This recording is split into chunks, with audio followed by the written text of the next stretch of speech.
पूर्व प्रधानमंत्री डॉक्टर मनमोहन सिंह का 26 दिसंबर 2024 की रात 9:51 पर दिल्ली एम्स में निधन हो गया।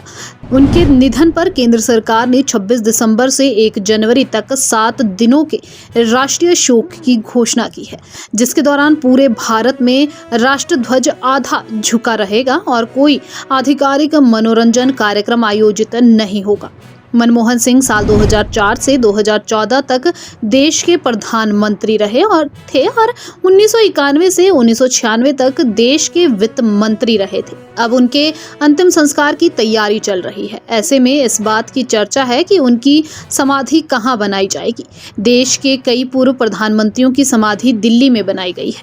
हालांकि कुछ प्रधानमंत्रियों को इसके लिए दिल्ली में जगह नहीं मिली थी।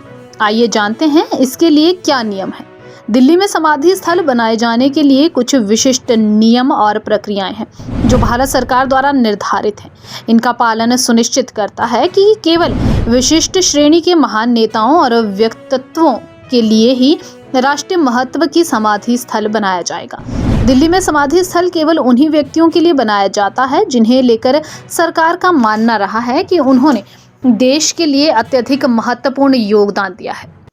समाधि स्थल के निर्माण के लिए केंद्र सरकार की स्वीकृति आवश्यक होती है।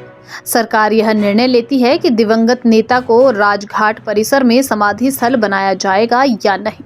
दिल्ली के राजघाट परिसर और उसके आसपास समाधि स्थल बनाए जाते हैं क्योंकि यह राष्ट्रीय स्मारक स्थल के रूप में स्थापित है। राजघाट में स्थान समिति होने के कारण समाधि स्थलों का आवंटन बहुत ही चयनित और महत्वपूर्ण व्यक्तियों के लिए किया जाता है। 2013 में राजघाट परिसर में समाधि स्थल बनाने की नीति में बदलाव किया गया था। यह सुनिश्चित किया गया था कि समाधि स्थलों का निर्माण केवल अत्यंत विशिष्ट और राष्ट्रीय योगदान देने वाले नेताओं के लिए ही किया जाए। इसके पीछे उद्देश्य भूमि का संतुलित उपयोग और पर्यावरण संरक्षण को बताया गया था। 23 दिसंबर 2004 को नरसिम्हा राव के निधन के बाद उनके समाधि के निर्माण को लेकर विवाद देखने को मिला था। दिल्ली के राजघाट परिसर में समाधि स्थल बनाए जाने की मांग की गई थी, जिसकी मंजूरी नहीं मिली थी। पीवी नरसिम्हा राव के समर्थक और कुछ नेताओं ने मांग की थी कि उनकी समाधि दिल्ली के राजघाट परिसर में बनाए जाए, जहां अन्य महत्वपूर्ण प्रधानमंत्रियों जैसे पंडित नेहरू, इंदिरा गांधी और राजीव गांधी की समाधियां स्थित हैं। तत्कालीन कांग्रेस नेतृत्व के तरफ से इसका समर्थन नहीं किया गया था। नरसिम्हा राव का अंतिम संस्कार दिल्ली में करने की अनुमति देने के बजाय उनका पार्थिव शरीर हैदराबाद ले जाया गया था। इस फैसले का सवाल उठाए गए क्योंकि दिल्ली में अंतिम संस्कार और समाधि स्थल बनाना परंपरा रही है, खासकर पूर्व प्रधानमंत्रियों के लिए।